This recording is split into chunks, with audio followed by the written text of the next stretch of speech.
Oi, galerinha, bem-vindos a mais um vídeo do nosso canal. Hoje a gente vai estudar Química.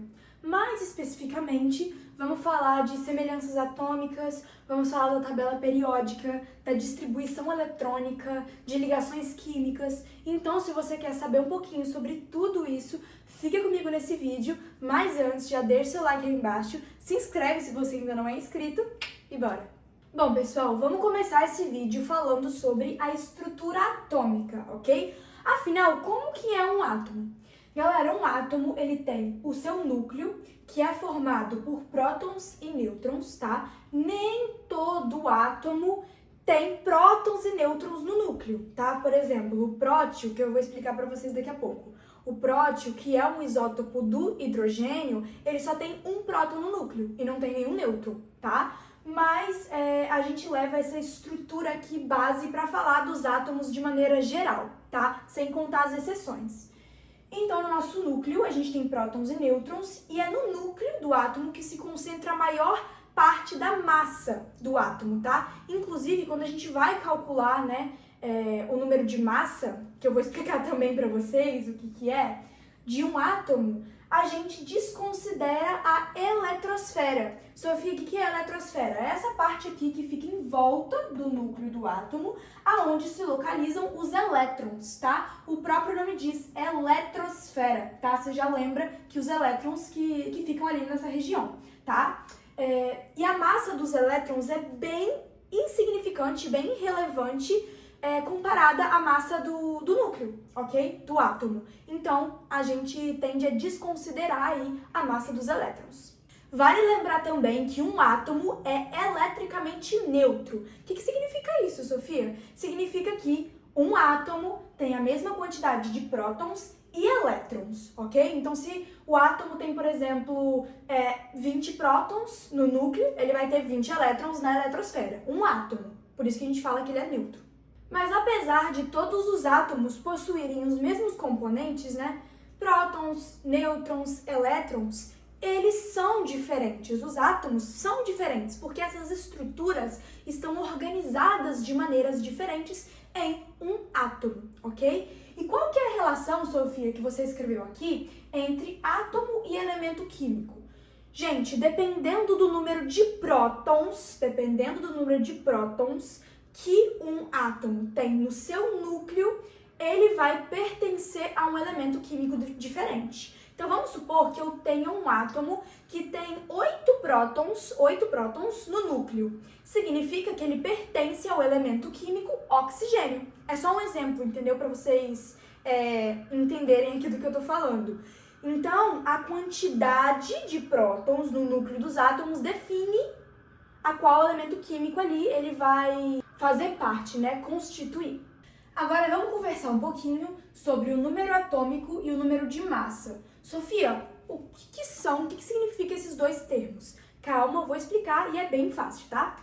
Pessoal, o número atômico não é nada mais, nada menos que o número de prótons que um átomo tem no núcleo, ok? Então, se eu falo que o número atômico é representado pela letra Z, tá?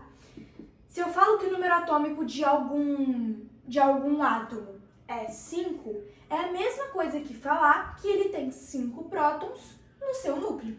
E a gente representa o número atômico, né? A gente escreve, na verdade, o número atômico no canto inferior esquerdo ao do símbolo do elemento químico. Então, quando eu escrevo esse H1, significa que eu estou dizendo que um átomo do elemento químico hidrogênio tem número atômico igual a 1, ok? Ou seja, ele tem um próton no núcleo. E o que é o número de massa, então? O número de massa é a soma de prótons, ou seja, a soma do número atômico, e de nêutrons do núcleo de um átomo. E o número de massa ele é representado pela letra A. Então, a fórmula para a gente calcular o número de massa de algum átomo é A, que é o número de massa, igual a prótons mais nêutrons, tá? Lembrando que a gente também pode escrever A é igual a letra Z, né, que é o símbolo do número atômico, mais nêutrons.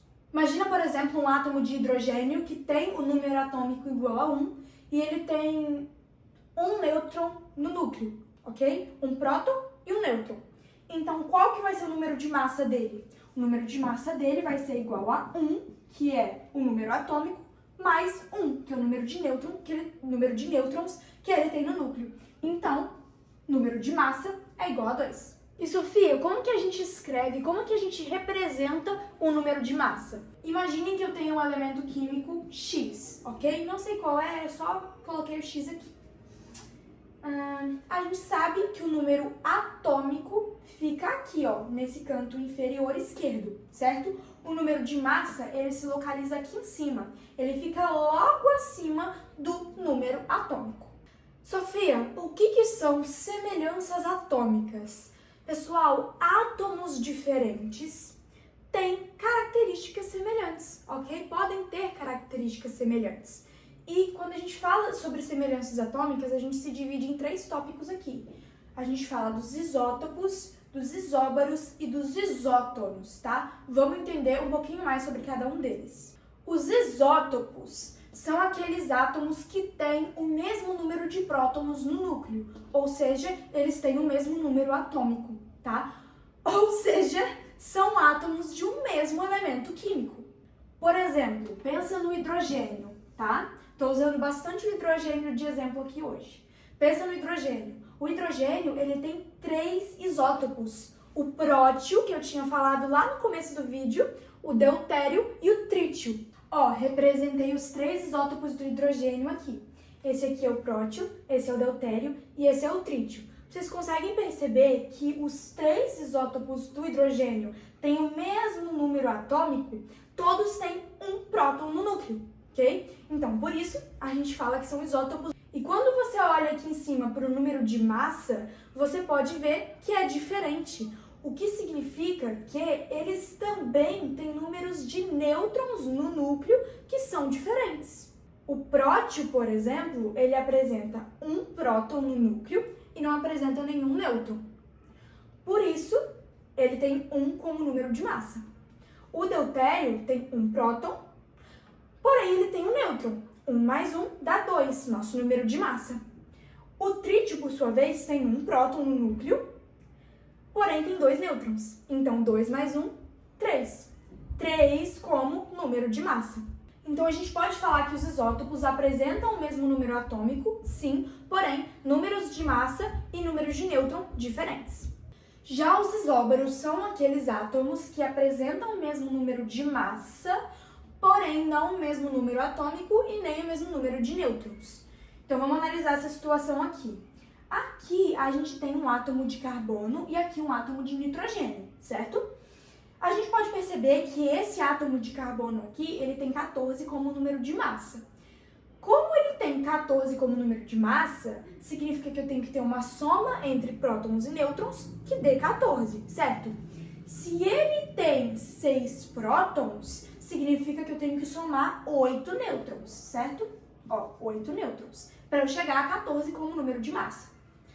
Já esse átomo de nitrogênio aqui tem 14 como número de massa, assim como o átomo de carbono. Então, por isso a gente pode dizer que esses 2 átomos aqui são isóbaros, ok? Porém, a gente percebe que o átomo de nitrogênio tem 7 prótons no núcleo. Quanto que eu tenho que somar 7 para chegar a 14? 7, certo? Então, o átomo de nitrogênio tem 7 nêutrons.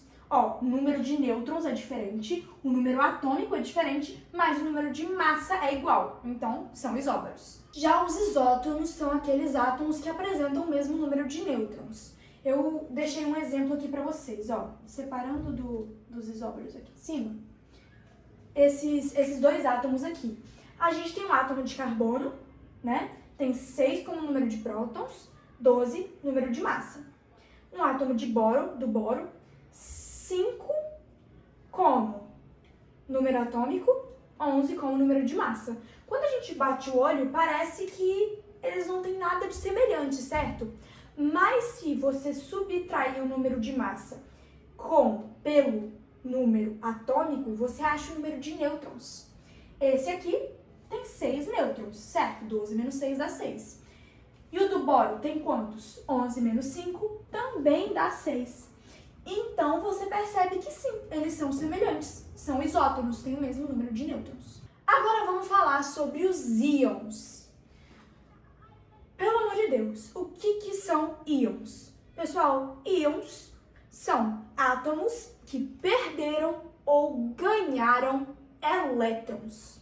Então, tecnicamente, um íon nem é mais um átomo, porque lembra que eu falei lá no começo do vídeo que um átomo é neutro, tem o mesmo número de prótons e mesmo número de elétrons? Se ele vira um íon, significa que ele tem que ganhar elétron ou perder elétron.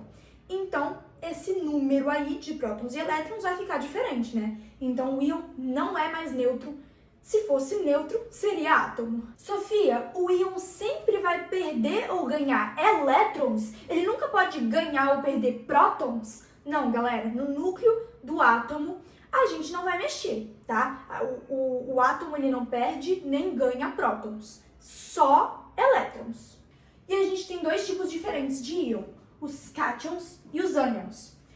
Os cátions são aqueles íons que perderam elétrons. Cátions perderam elétrons. Se eles perderam elétrons, eles ficaram com mais prótons do que elétrons, certo? Então, o cátion é uma partícula de carga positiva, porque os prótons são positivos e os elétrons são negativos. Se eles perdem o negativo, eles ficam positivos.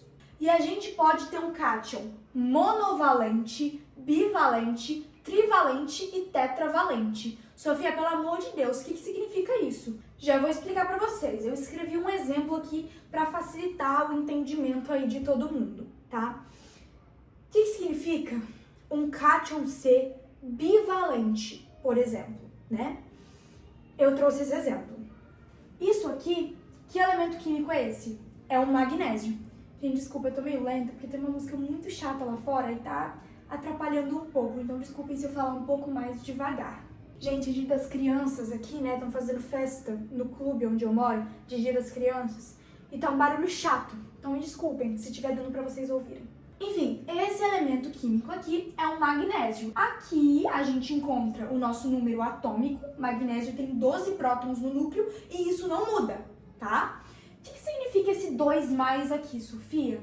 Significa que ele é um cátion bivalente. Por quê? Porque ele perdeu dois elétrons e ficou com uma carga positiva. Ficou com 2 prótons a mais. Porque ele ganhou próton? Não, porque ele perdeu elétron. Como que seria um átomo normal de magnésio? Ele teria 12 como número atômico, 12 prótons no núcleo, e se um átomo é neutro, significa que ele também teria 12 elétrons. Só que nesse caso aqui, ele perdeu 2 elétrons e ele ficou com 12 prótons e 10 elétrons. Ou seja, ele tem uma carga positiva de 2 mais. Tem 2 prótons a mais do que o número de elétrons. Então, a gente pode concluir que é um cátion bivalente. Sofia, mas se aqui, ao invés do 2, eu tivesse um 4, vamos supor. Agora você tem um cátion tetravalente. Tetravalente. Por quê? Porque originalmente ele tinha 12 prótons e 12 elétrons. Lembrem-se disso. Tinha 12 prótons e 12 elétrons, como o átomo. Só que a gente tem uma carga de 4 mais aqui. Significa que ele tem 4 prótons a mais. Ou seja, ele perdeu 4 elétrons. Agora ele tem 8 elétrons e 12 prótons. E o que é um ânion, Sofia? Ó, já trouxe até o exemplo aqui para facilitar, tá? Um ânion é o oposto do cátion. O ânion é aquele que ganha elétrons, ou seja, ele se torna um íon negativo, carregado negativamente, porque o elétron tem carga negativa, né? Vocês já devem saber. Então, significa que o número de elétrons dele aumenta em relação ao número de prótons.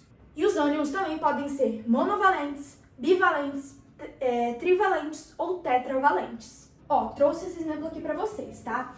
Aqui a gente tem um ânion monovalente do flúor, ok? Sofia, mas o que significa só esse sinal de menos? Quando a gente não tem nenhum número aparecendo aqui, só o sinal de menos, por exemplo, significa que eu tenho o 1 aqui na frente. Ou seja, é um ânion monovalente. O que significa isso, Sofia? Significa que ele está com carga negativa de um elétron a mais. Ele ganhou um elétron. Tem 9 como número atômico, 9 prótons no núcleo e um elétron a mais. Ou seja, 10 elétrons, 9 prótons. Agora eu vou explicar para vocês um pouquinho sobre as espécies isoeletrônicas. Sofia, o que são espécies isoeletrônicas? São átomos que possuem o mesmo número de elétrons, tá? Eu trouxe exemplos aqui para vocês se situarem, entenderem o que eu tô falando. Essa música tá chata.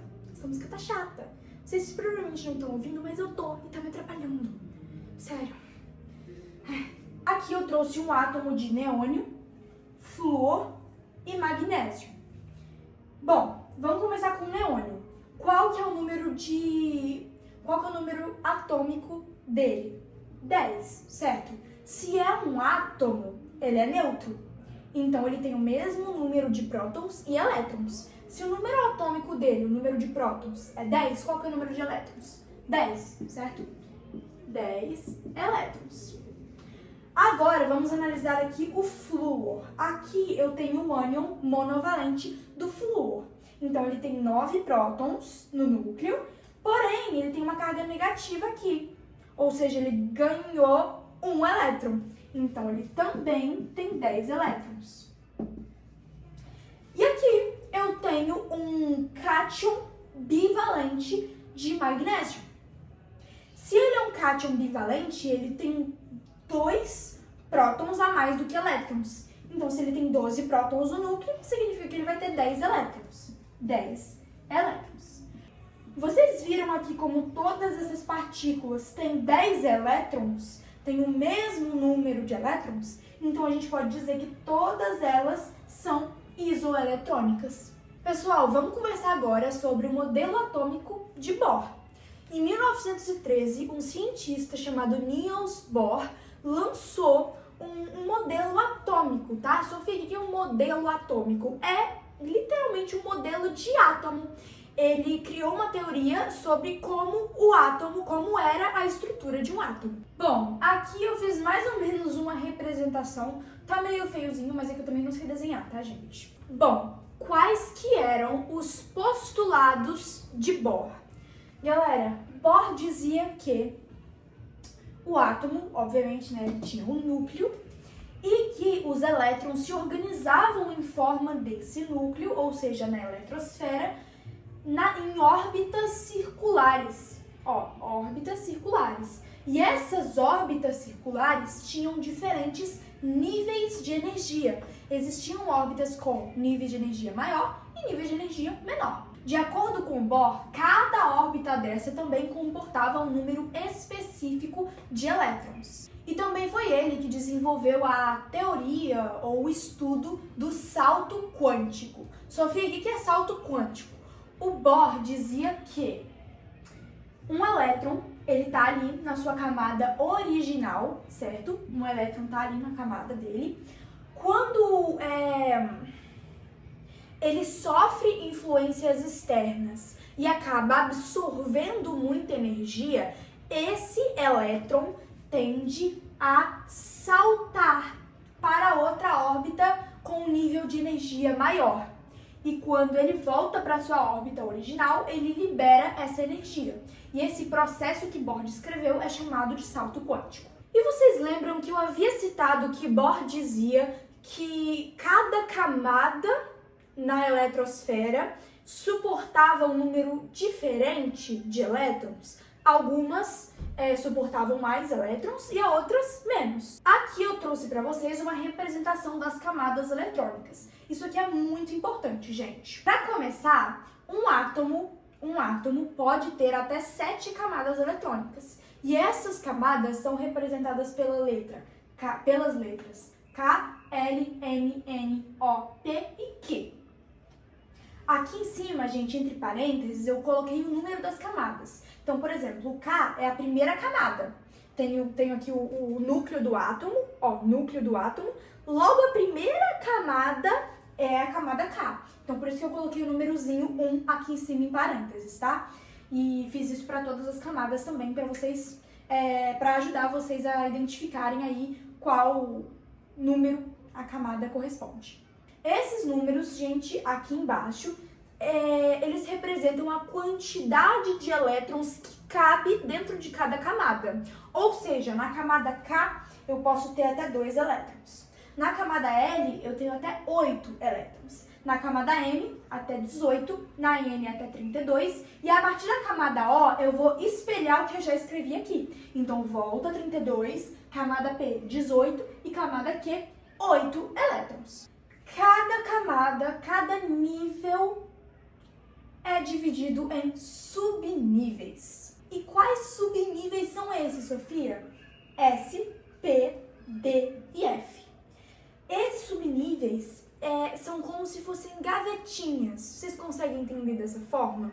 Aqui eu tenho os níveis principais, são as camadas em si. Porém, cada camada é como se cada camada tivesse uma gavetinha e cada gavetinha dessa suportasse um número específico de elétrons também. Sofia, como assim? O subnível S, a gente escreve S elevado a 2. Significa que o subnível S, nele pode conter até 2 elétrons. No subnível P, pode conter até 6 elétrons. No D, até 10 elétrons. E no F, até 14 elétrons. Ok? Sempre é assim, 2, 6, 10 e 14. S, P, D, F. Então, por exemplo, gente, na camada K, vamos usar a camada K de exemplo. Camada K, vocês concordam comigo que ela tem até 2 elétrons? Ela pode ter menos, Sofia? Sim. A camada K, eu posso ter um átomo que tem a camada K, só que tem menos de 2 elétrons. A camada não necessariamente está completa. Por exemplo, o hidrogênio. O hidrogênio, ele tem como número atômico 1. Como é um átomo, como eu estou falando de um átomo, ele é o quê? Neutro. Então, se o número atômico é 1, o número de elétrons também vai ser 1.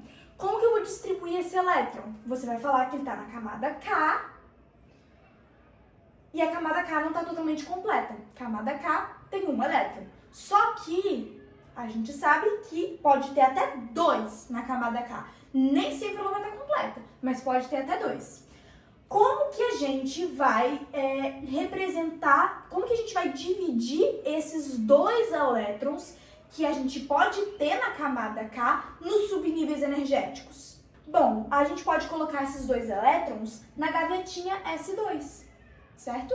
Então, significa que a camada K, a gente tem 1 S2. A gente divide esses elétrons aqui no S2. Sofia, por que você colocou esse 1 na frente? Porque a camada K não é a camada 1? O 1 que a gente coloca na frente, nesse caso aqui, é só para representar de que camada eu tô falando, tá? Vamos fazer também a distribuição eletrônica aqui em subníveis. Da camada L, ó, a camada L é a segunda camada, a gente pode ter até 8 elétrons. Imagine que eu tenho uma camada L completa. Eu peguei esses 8 elétrons, tô aqui, ó, o meu quarto, que eu gravo no meu quarto. Imagina que o meu quarto aqui, onde eu estou, é a camada L. Ela pode ter até 8 elétrons. Eu preciso dividir esses 8 elétrons entre as gavetinhas, que são os subníveis eletrônicos. O que você faz, Sofia? Primeiro, lembra de colocar o 2 na frente quando você for fazer essa separação. Por quê? Porque eu tô falando da camada L, é a segunda camada. Então, você vai fazer o 2S2, concorda? Vai pegar 2 desses 8 elétrons, vai colocar na primeira gaveta. E na segunda gaveta, que é o P6, você vai colocar 2P6. 6 mais 8, você tem os seus 8 elétrons, dividido em 2 gavetas, o S2 e o P6. Vamos ver se agora fica um pouquinho mais fácil para você entender a distribuição eletrônica, tá? Que é a distribuição de elétrons de um átomo. Eu desenhei aqui todas as camadas que um átomo completo pode ter, da K até a Q. E aqui, na mesma linha, eu escrevi aqui, né, o número máximo de elétrons que cada camada pode ter também. Por exemplo, a camada Q tem até 8 elétrons, tá? Então é só você olhar na mesma linha aqui que eu escrevi a camada, que você vai achar o número máximo de elétrons que ela pode ter. Vamos realizar a distribuição eletrônica em subníveis energéticos, que são as gavetinhas de cada nível, de cada camada que eu falei pra você. Vamos começar pela camada K. Camada K ela tem até 2 elétrons, certo? Então a gente vai colocar um S2, ok? Sofia, mas por que tem esse 1 na frente? Repetindo, porque a camada K é a primeira camada. Agora, vamos fazer a distribuição eletrônica aqui desses 8 elétrons que pode ter na camada L. Aqui já é a segunda camada, então a gente já vai colocar um 2 na frente. E aqui um S2, ok? Que é o primeiro. Lembra que a gente tem 4 subníveis energéticos. S, P, T e F, ok? 2 S2. A gente já colocou aqui 2 desses 8 elétrons na gavetinha S. Faltam mais 6. Agora a gente tem que colocar na próxima gavetinha, que é a gavetinha P. 2P6, ok? Sempre coloquem o número na frente, gente, que é o número da camada para facilitar a vida de vocês. Vamos fazer a camada M agora. A camada M pode ter até 18 elétrons. Então vamos distribuir 3S2, 3P6, ó, já tenho 6 mais 2, 8. Faltam mais 10 elétrons que eu tenho que distribuir agora na terceira gavetinha, que é a gaveta D. 3D10. Não esqueçam que cada subnível S, P, D e F tem também o número máximo de elétrons que eles comportam na gavetinha. O S é 2, P é 6, D é 10 e F é 14, tá? Não pode esquecer disso. Agora, na camada N, a gente vai fazer 4S2, 4P6, 4D10 e 4F14.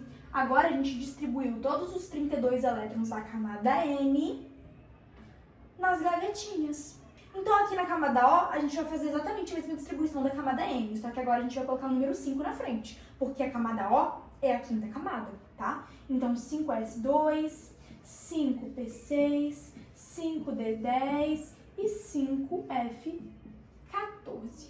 Camada P, 6S2, 6P6 e 6D10, porque tem 18 elétrons. 10 mais 6, 16, mais 2, 18. E a camada Q, 7S2, 7P6. Galera, montamos o diagrama de Linus Pauling. O Linus Pauling, ele desenvolveu esse diagrama aqui de distribuição eletrônica, que é muito importante você saber se você quer aprender, entender a tabela periódica, por exemplo. Você não consegue entender a tabela periódica por completo se você não conhece a distribuição eletrônica. Se você não sabe como distribuir os elétrons de um átomo entre as suas camadas e entre os seus subníveis energéticos. Sofia, mas como que eu vou escrever esses subníveis aqui em ordem crescente de energia? Ou seja, como que eu leio esse diagrama? Você vai ler o diagrama na diagonal. Vamos fazer primeiro uma setinha aqui, ó. Em ordem crescente, a gente começa com 1S2. Depois, temos o 2S2. Depois disso, temos o 2P6 e o 3S2. Aí a gente vem pra cá. 3P6, 4S2. 4S2, ele vem antes do 3D10, quando a gente está formulando aí a ordem crescente de energia. Ou seja, sim, o nível 3D10 é mais energético que o 4S2, tá? Sofia, mas não faz sentido. Pra mim tem que acabar todos os subníveis da camada M para poder entrar com a camada N. Desculpa, você tá errado. Não é assim que faz, você tem que ler na diagonal, né? Vamos respeitar o que Linus Pauling deu pra gente. Agora, próxima setinha. 3D10, 4P6, 5S2. Próxima setinha. 4D10, 5P6, 6S2. 4F14, 5D10, 6P6, 7S2. E por fim, 5F14, 6D10, 7P6. A gente acaba de ler o diagrama de Linus Pauling em ordem crescente de energia. E eu vou escrever aqui a ordem crescente para vocês entenderem aí na cabecinha de vocês. Escrevi aqui para vocês, gente, a distribuição eletrônica em ordem crescente, tá? A gente lê de cá para cá, desce para a linha de baixo, lê assim, ó. Eu escrevi aqui em ordem, tá? Então, qual que é a ordem? 1S2, 2S2, 2P6, 3S2, 3P6, 4S2, 3D10, 4P6, 5S2, 4D10. E você vai lendo de cá pra cá, ok? Trouxe aqui para vocês, gente, um átomo e um cátion bivalente, tá? Um íon, pra gente realizar a distribuição eletrônica. Então vamos primeiro realizar a distribuição eletrônica desse átomo aqui de sódio, ok? Então a gente tem um átomo de sódio, né, que ele tem 11 prótons no núcleo, ok? 11 é o número atômico desse átomo aqui. Como ele é um átomo, ele é neutro. Então, se ele tem 11 prótons, ele tem o quê? 11 elétrons também, certo? Como que a gente distribui 11 elétrons pelas camadas desse átomo de sódio? É bem tranquilo, vou mostrar pra vocês. Primeiro, um S2, certo? Pegamos 2 elétrons desses 11 aqui, né? Vou colocar aqui 11 elétrons, tá? Pegamos 2 elétrons dos 11 que a gente tem e a gente distribuiu aqui na camada K, ok? Na primeira gavetinha e na única da camada K. Agora, 2S2, certo? A gente já está na camada L e a gente colocou na primeira gavetinha do S 2 elétrons, que é o máximo que essa gavetinha comporta. Então aqui a gente já tem 4. Agora, 2P6. Continuamos na camada L, na segunda camada. Mas agora a gente distribuiu outra parte desses 11 elétrons na gavetinha P. Então a gente já tem 6, 7, 8, 9, 10. Falta só um elétron. E esse elétron restante a gente vai colocar aqui no 3S1. Galera, realizamos a distribuição eletrônica desse átomo de sódio, ok? A camada K com 2 elétrons, camada K então está completa, a camada L com 8 elétrons também está completa, ó, 6 mais 2 dá 8, certo? E a terceira camada, que é a camada KLM, que é a camada M, tá incompleta, só tem um elétron, tá? E essa camada aqui é a camada que a gente chama de camada de valência. Sofia, o que é uma camada de valência? É a camada mais externa do átomo. É a última camada. Vamos realizar agora a distribuição eletrônica do cátion bivalente do manganês. Bom, como ele é um cátion bivalente, a gente já sabe que ele tem 23 elétrons, certo? Ele tem 2 prótons a mais que elétrons, ou seja, ele perdeu elétrons, tá? Só que, pessoal, a gente não vai realizar a distribuição eletrônica de 23 elétrons, tá? Para começar, a gente vai começar realizando a distribuição eletrônica como se eu tivesse um átomo de manganês e não um íon. Finge que ele não é um cátion bivalente, tá? Finge que é só um manganês com um número atômico ali de 25, então o número de elétrons também é 25. Distribui 25 elétrons, tá? Vamos lá. Distribuam comigo. 1S2, 2S2, 2P6, 3S2, 3P6. Seguindo a ordem crescente. 4S2 e 3D5. Pronto, distribuímos os 25 elétrons do manganês. Porém, agora é a parte que a gente lembra que ele é um cátion bivalente. Cátion bivalente, ou seja, a gente tem que tirar 2 elétrons dessa bagunça aqui. O que a gente vai fazer, Sofia? A gente sempre vai tirar elétrons da camada de valência. Qual que é a camada de valência dessa distribuição eletrônica aqui do manganês? A camada de valência, apesar de parecer que é a terceira camada, que é a M, a gente não vai tirar daqui. Por quê? Porque a gente tem a quarta camada aqui, ok? Nessa distribuição eletrônica aqui, a gente tem a primeira camada, que é a camada K, completa. A segunda camada, que é a camada L, também completa. Porém, a terceira e a quarta camada estão incompletas, tá? A terceira camada, que é a camada M, ela comporta até 18 elétrons, certo? Ó, 5 mais 6, que dá 11, mais 2. 13 elétrons. Ela não tá completa. Ela não tá comportando os 18 elétrons que ela poderia comportar. E a camada 4, que é a N? Muito menos. A a M comporta 32 elétrons. Ela não tá comportando 32, tá comportando só 2, ok? Então, quando a gente for tirar elétrons, a gente sempre tira da camada de valência. A camada mais externa aqui, a camada de valência aqui, é o 4. Então, a gente exclui o 4s2.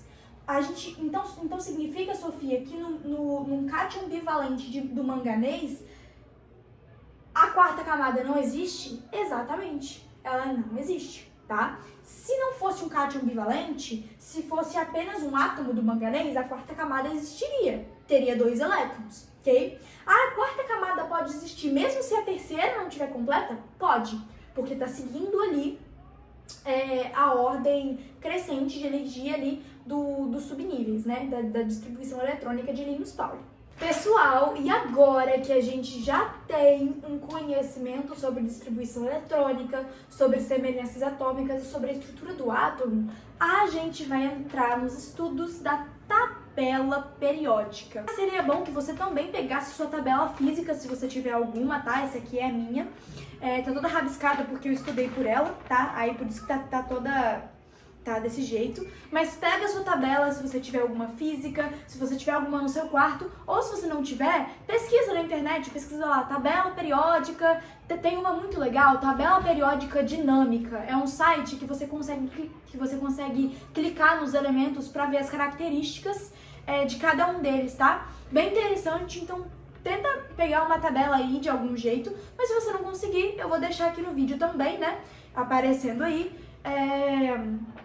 para que você possa acompanhar pelo vídeo. Antes da gente começar a falar da tabela periódica em si, vamos entender um pouquinho da história da tabela. Bom, gente, atualmente você provavelmente já sabe que são conhecidos 118 elementos químicos, mas nem sempre foi assim, tá? Em meados do século XVIII eram conhecidos apenas 12 elementos químicos. E cerca de 100 anos depois, já eram conhecidos 60. E muitos cientistas, ao longo de muitos anos, estudaram diversas maneiras diferentes para organizar esses elementos químicos. Muitos cientistas tentaram, gente, vários cientistas apresentaram diversas ideias diferentes de organização. Porém, foi apenas no ano de 1869 que dois químicos, Meyer e Mendeleev, apresentaram um modelo de organização desses elementos químicos muito parecido.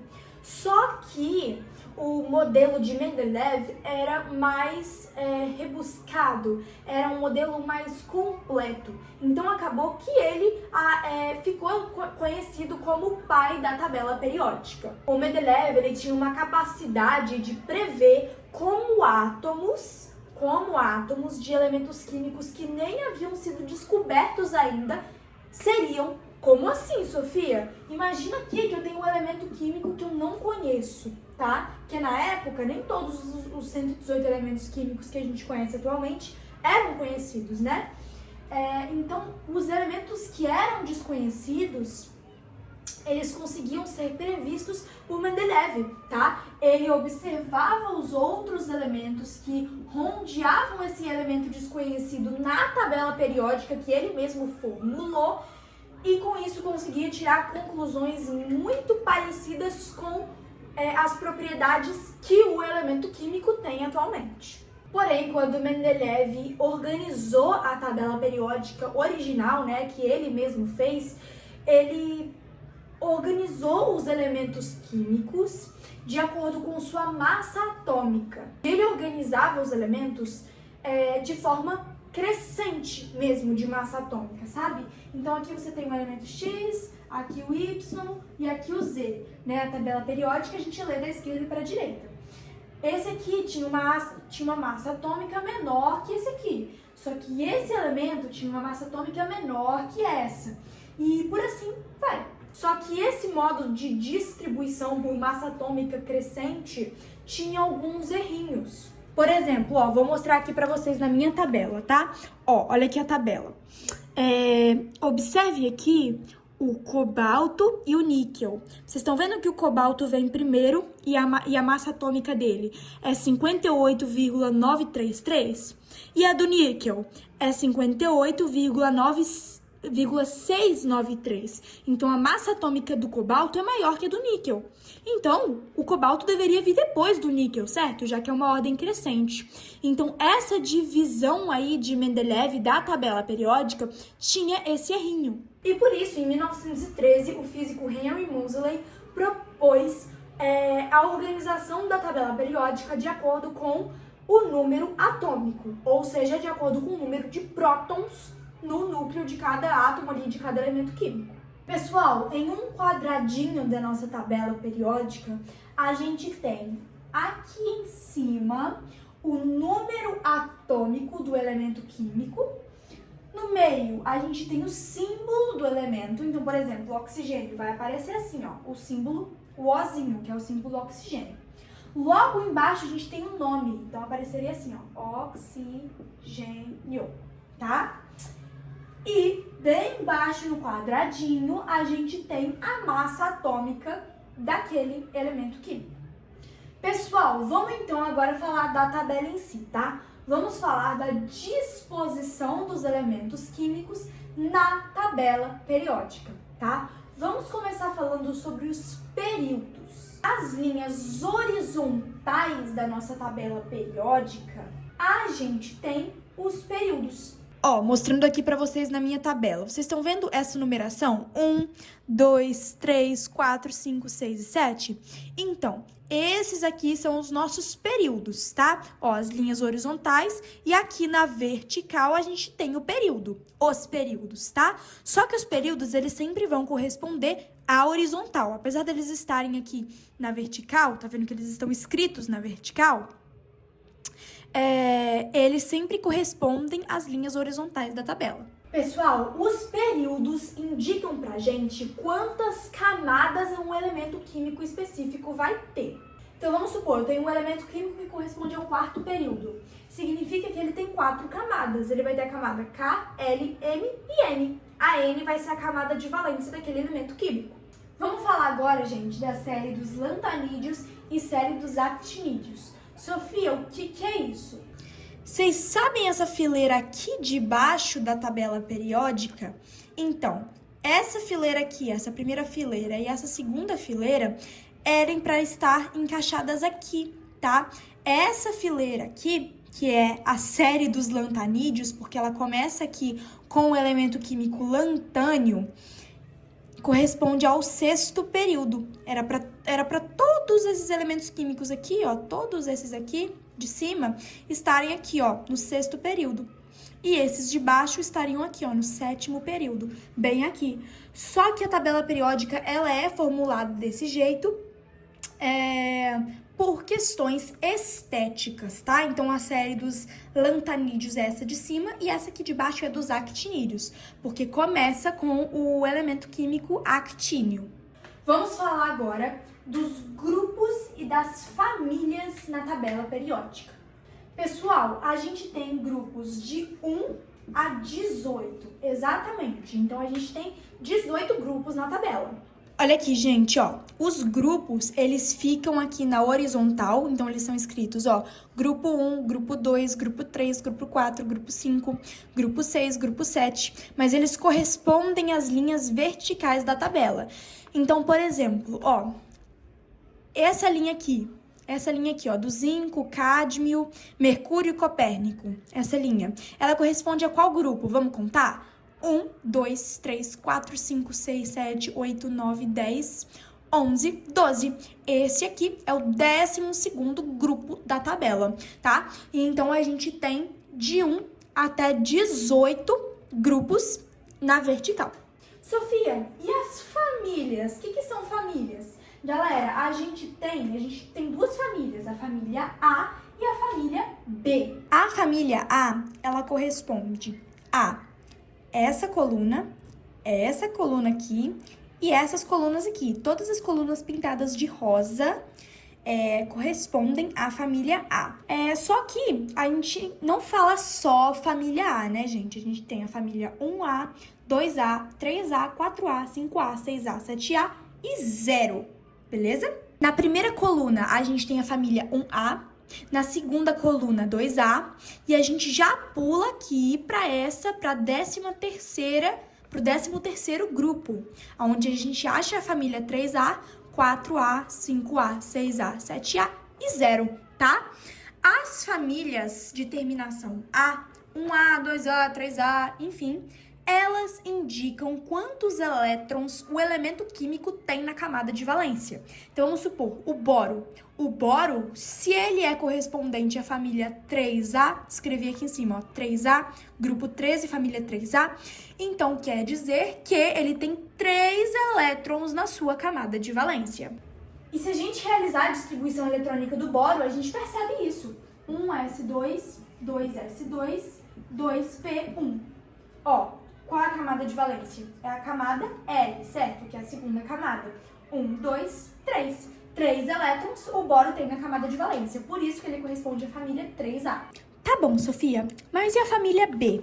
Galera, a família B, ela vai daqui até aqui, tá? Família B, a gente começa por 3B, 4B, 5B, 6B, 7B. Para esses 3 grupos, grupo 8, 9 e 10, a gente tem a família 8B. Então, esses 3 aqui correspondem à mesma família.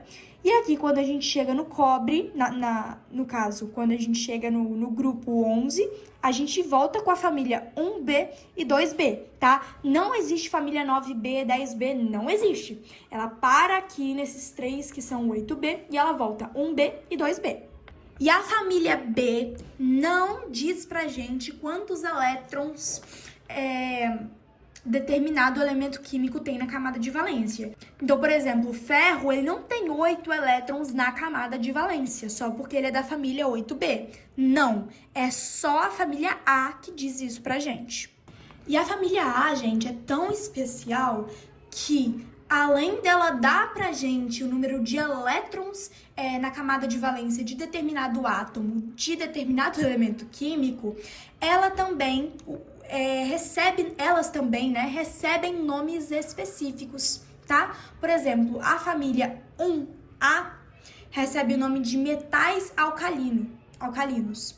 A família 2A são os metais alcalino-terrosos. Família 3A é o grupo do boro.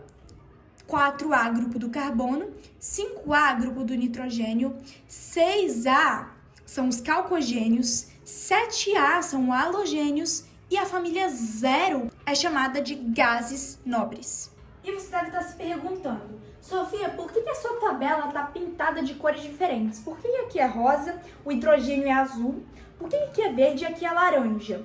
Porque a gente divide a tabela em elementos representativos e elementos de transição externa e interna. Bom, pessoal, começando pelo hidrogênio, ele está pintado de azul porque ele constitui família e grupo próprio. Ou seja, ele não faz parte da família dos metais alcalinos, por isso que ele está de azul, só pra gente excluir ele, tá? Ele é um caso à parte na tabela periódica.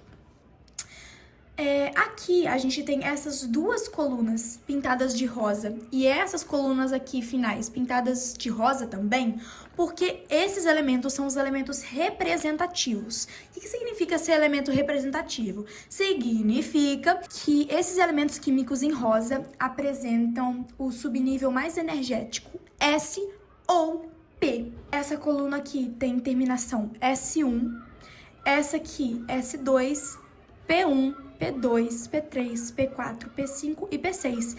É isso que é dizer que o elemento é representativo. Quando ele termina, quando a distribuição eletrônica dele vai terminar em S ou em P. Os elementos químicos em verde são os elementos de transição externa. O que significa ser um elemento de transição externa? Significa que eles têm como terminação o subnível D.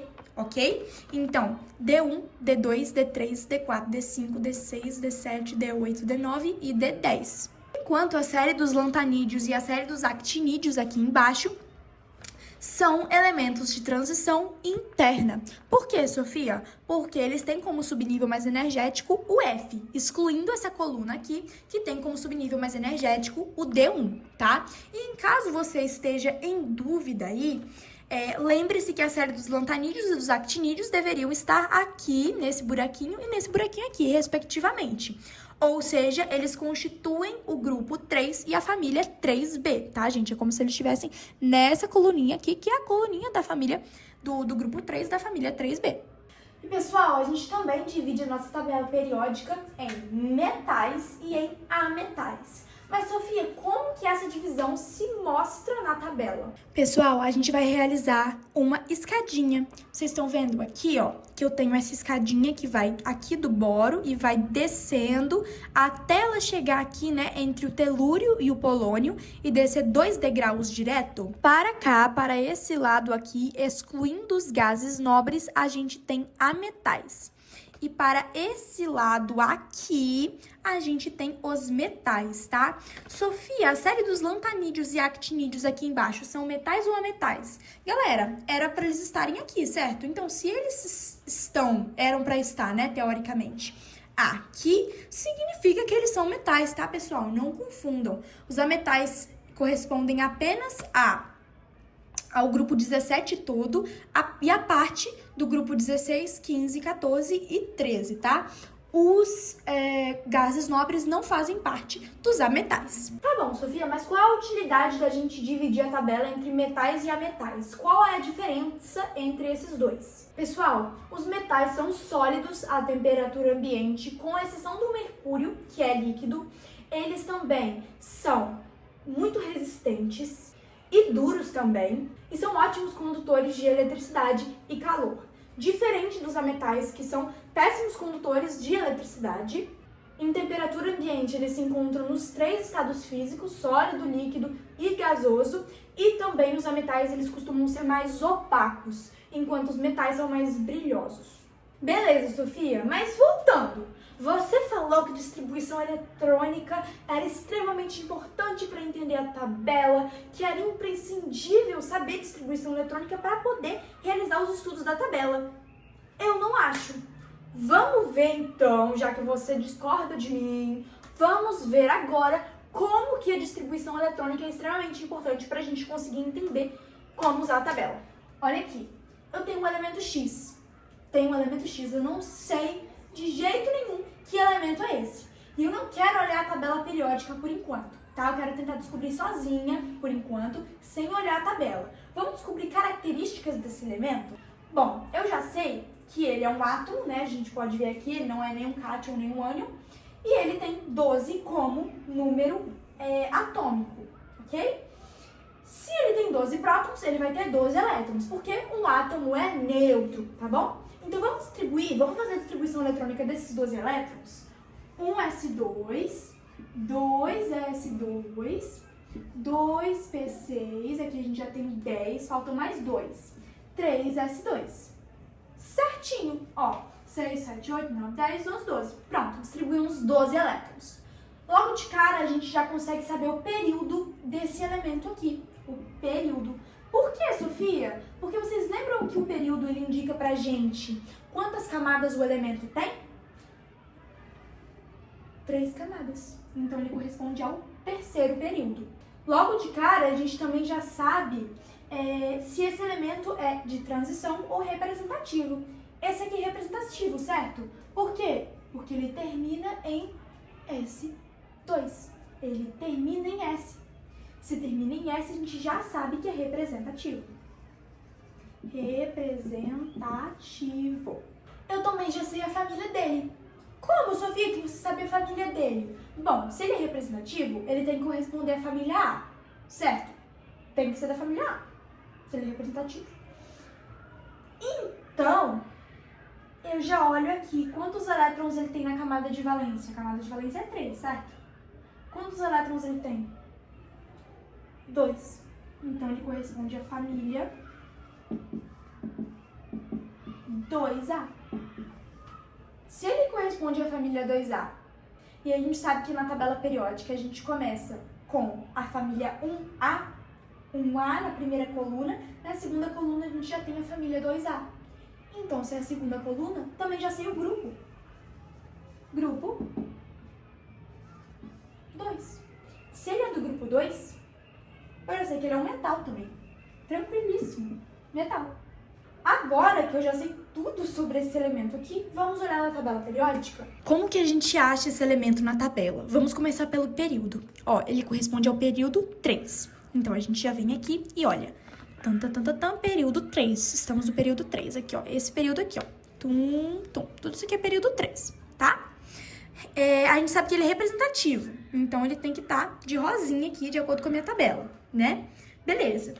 Ele é da família 2A e do grupo 2. Família 2A, grupo 2, ó. Família 2A, grupo 2. Vamos descer aqui até o terceiro período. A gente sabe que é o magnésio. Ó, 12 como número atômico. E ali eu também, ó, 12. Tá vendo? Achamos, é o magnésio. Ele também é um metal, certo? Ó, tá pra cá, é um metal. E ele faz parte da família dos metais alcalino-terrosos, ok? Magnésio. E esse foi o vídeo, galerinha. Espero que vocês tenham gostado. Se você gostou, deixa o seu like aí embaixo. A gente se vê na próxima. Beijo!